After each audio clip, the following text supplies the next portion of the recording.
एक ऐसा इंसान जो ऑक्सफोर्ड यूनिवर्सिटी तक पहुंचा, जिसने भारत को ओलंपिक में गोल्ड जिताया और फिर अपनी पूरी जिंदगी आदिवासियों के हक के लिए लड़ने में लगा दी। वह सिर्फ एक नेता नहीं था, वह आदिवासी समाज की आवाज था। नाम था जयपाल सिंह मुंडा। आज हम जानेंगे उस महान आदिवासी नेता की कहानी, जिसे लोग प्यार से कहते थे मरांग गोमके, यानी महान नेता। 3 जनवरी 1903 झारखंड के खूंटी जिले के एक छोटे से गांव टकरा पाहन टोली में एक बच्चे का जन्म हुआ। यह बच्चा आगे चलकर इतिहास बदलने वाला था। उसका नाम रखा गया जयपाल सिंह मुंडा। वे मुंडा जनजाति से थे। उनका परिवार साधारण था, लेकिन बचपन से ही जयपाल सिंह पढ़ाई में बहुत तेज थे। उनकी प्रतिभा देखकर मिशन स्कूल के शिक्षकों ने उन्हें पढ़ाई के लिए आगे बढ़ाया। धीरे धीरे गांव का यह लड़का दुनिया के सबसे बड़े शिक्षण संस्थानों तक पहुंच गया। उस दौर में जब आदिवासियों को शिक्षा से दूर रखा जाता था, तब जयपाल सिंह इंग्लैंड के ऑक्सफोर्ड यूनिवर्सिटी तक पहुंचे। उन्होंने वहां राजनीति, अर्थशास्त्र और प्रशासन की पढ़ाई की। लेकिन सिर्फ पढ़ाई ही नहीं, जयपाल सिंह हॉकी के भी शानदार खिलाड़ी थे। उनकी कप्तानी में भारत की हॉकी टीम ने 1928 एम्स्टर्डम ओलंपिक में गोल्ड मेडल जीता। पूरी दुनिया भारत की हॉकी का लोहा मानने लगी। लेकिन जयपाल सिंह का सपना सिर्फ खिलाड़ी बनना नहीं था। वह अपने लोगों, आदिवासियों के लिए कुछ बड़ा करना चाहते थे। भारत लौटने के बाद जयपाल सिंह ने देखा कि आदिवासी समाज गरीबी, शोषण और भेदभाव का शिकार है। जंगल छीने जा रहे थे, जमीन छीनी जा रही थी और आदिवासियों की आवाज सुनने वाला कोई नहीं था। तब जयपाल सिंह ने फैसला किया, अब लड़ाई होगी अधिकारों की। उन्होंने आदिवासी महासभा की स्थापना की।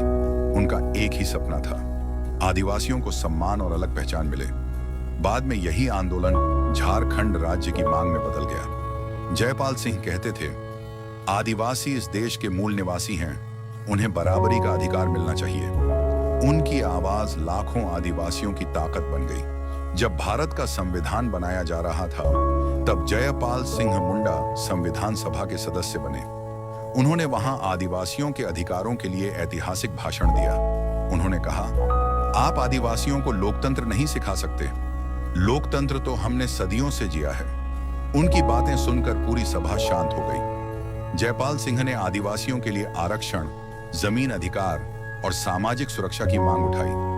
आज संविधान में आदिवासियों को जो अधिकार मिले हैं, उनमें जयपाल सिंह मुंडा का बहुत बड़ा योगदान है। जयपाल सिंह ने अलग झारखंड राज्य की मांग को राष्ट्रीय स्तर तक पहुंचाया। उन्होंने झारखंड पार्टी बनाई। धीरे धीरे हजारों लोग उनके साथ जुड़ने लगे। उनका सपना था एक ऐसा राज्य जहां आदिवासियों की संस्कृति, भाषा और अधिकार सुरक्षित रहें। हालांकि उनके जीवन काल में झारखंड राज्य नहीं बन पाया, लेकिन उनकी लड़ाई कभी व्यर्थ नहीं गई। 20 मार्च 1970 वह दिन जब यह महान नेता दुनिया को अलविदा कह गया। लेकिन जयपाल सिंह मुंडा सिर्फ एक इंसान नहीं थे, वह एक आंदोलन थे, एक सोच थे, एक आवाज थे। आज भी झारखंड और पूरा आदिवासी समाज उन्हें सम्मान से याद करता है।